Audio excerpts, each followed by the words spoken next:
ओम नमः शिवाय।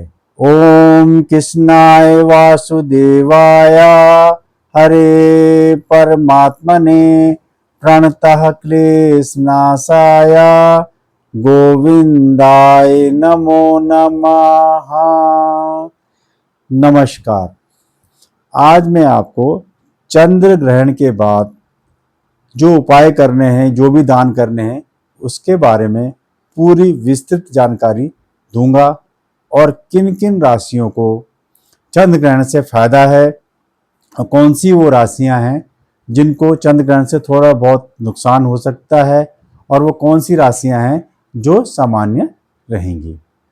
अब जो चंद्र ग्रहण था ये 3 मार्च को 3:20 से 6:40 तक था और जो उसका सूतक काल है वो अगले दिन 6:40 तक था। जो भी हमको ये उपाय करने हैं ये 4 मार्च से करने हैं और जो कि हम 2 हफ्ते तक कर सकते हैं, जिनका हमें पूरा फायदा मिलेगा। तो मैं आपको आगे बताता हूँ किन किन राशियों को इस चंद्र ग्रहण से फायदा है। जिन राशियों को इस चंद्र ग्रहण से फायदा है वो राशियां हैं मेष, तुला, वृश्चिक और मीन राशि।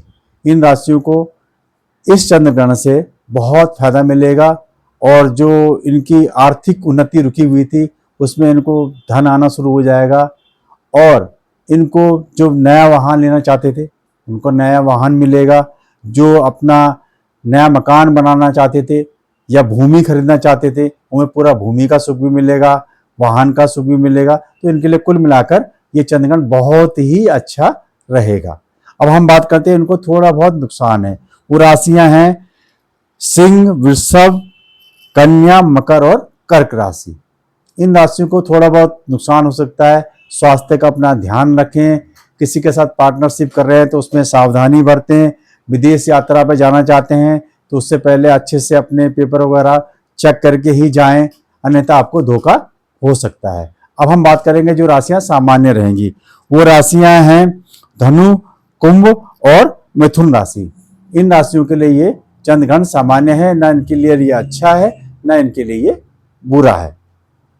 अब हम आते हैं उपाय के ऊपर कि हमें क्या क्या उपाय करने हैं। अच्छा, फिर जो भी आपने उपाय करने हैं ये 4 मार्च के बाद ही करने हैं और आप 2 हफ्ते तक ये उपाय कर सकते हैं, क्योंकि जो चंद्र ग्रहण का जो असर होता है वो कम से कम चंद्र ग्रहण से 2 हफ्ते तक हमारी राशियों पर उसका असर रहता है।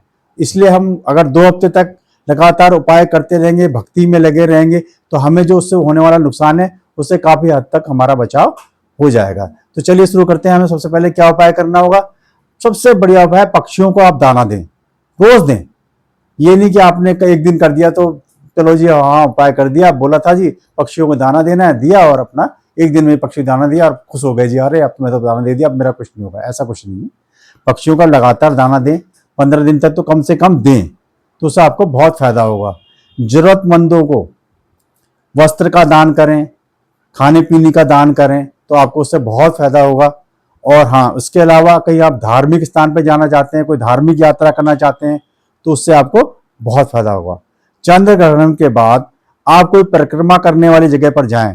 परिक्रमा करने से या कोई गंगा किनारे वाली जगह पर जाएंगे, वो यात्रा करेंगे, आपको बहुत फायदा मिलेगा, जिससे कि आपको किसी भी आर्थिक नुकसान से होने से बचा जा सकेगा। ओम नमः शिवाय।